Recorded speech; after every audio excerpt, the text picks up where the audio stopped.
ഓണത്തപ്പം പൊട്ടിപ്പോയെന്നെ. ഇത് ഞാൻ ആദ്യമായിട്ട് ഉണ്ടാക്കിയ ഓണത്തപ്പന 2 വർഷങ്ങൾക്ക് മുന്നേ. അത് കാണാനുണ്ട് വലിയ ഭംഗിയൊന്നുമില്ല. ഇതിൻ്റെ സെൻറ്ററിലൊരു വടി വെച്ച് കൊടുക്കണമെന്ന് പറഞ്ഞാൽ എൻ്റെ എളുപ്പപ്പണിക്ക് ഞാൻ ഈർക്കിലാണ് വെച്ച് കൊടുത്തത്. വലിയ ധാരണയില്ലാത്തതുകൊണ്ടാണ്. അതുകൊണ്ട് ഈ തവണ ഞാൻ കുറച്ച് വണ്ണമുള്ള വടിയാണ് എടുത്തേക്കുന്നത്. പിന്നെ എൻ്റെ ബേസ് സെറ്റ് ആയിട്ടുണ്ട്. ഇനി ഇതിൻ്റെ ഉള്ളിൽ വെക്കണം. ഓണത്തപ്പൻ ഇങ്ങനെ സ്ട്രെയിറ്റ് വെക്കുമ്പോഴത്തേക്കും വളഞ്ഞു പോകാതിരിക്കാൻ വേണ്ടിയിട്ടാണ് ആ വടി വെച്ച് കൊടുക്കുന്നത്. ഇനി നമുക്ക് എന്തോരം ഓണത്തപ്പന് നീളം വേണം അതൊക്കെ നോക്കിയിട്ട് നമുക്ക് ആ വടി അതിൻ്റെ ഉള്ളിലോട്ട് കയറ്റി വെച്ച് കൊടുക്കണം. എന്നിട്ട് 4 സൈഡും നല്ലപോലെ അടിച്ചെടുക്കുമ്പോഴത്തേക്കും ഓട്ടോമാറ്റിക്കലി അത് സെൻറ്ററിലായിട്ട് വരും. പിന്നെ നമ്മുടെ ഇഷ്ടത്തിനനുസരിച്ചിട്ടുള്ള ഷേപ്പ് ആക്കുക.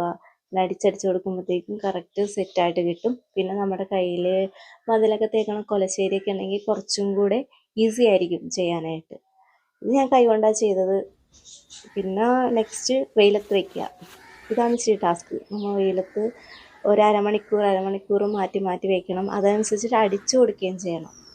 പിന്നെ നമ്മൾ പൊക്കത്തായിട്ടൊരു ഈർക്കിൽ വെച്ച് കൊടുത്തിട്ടുണ്ട്. അത് ചെമ്പരത്തിപ്പൂ വെക്കാനായിട്ടാണ്.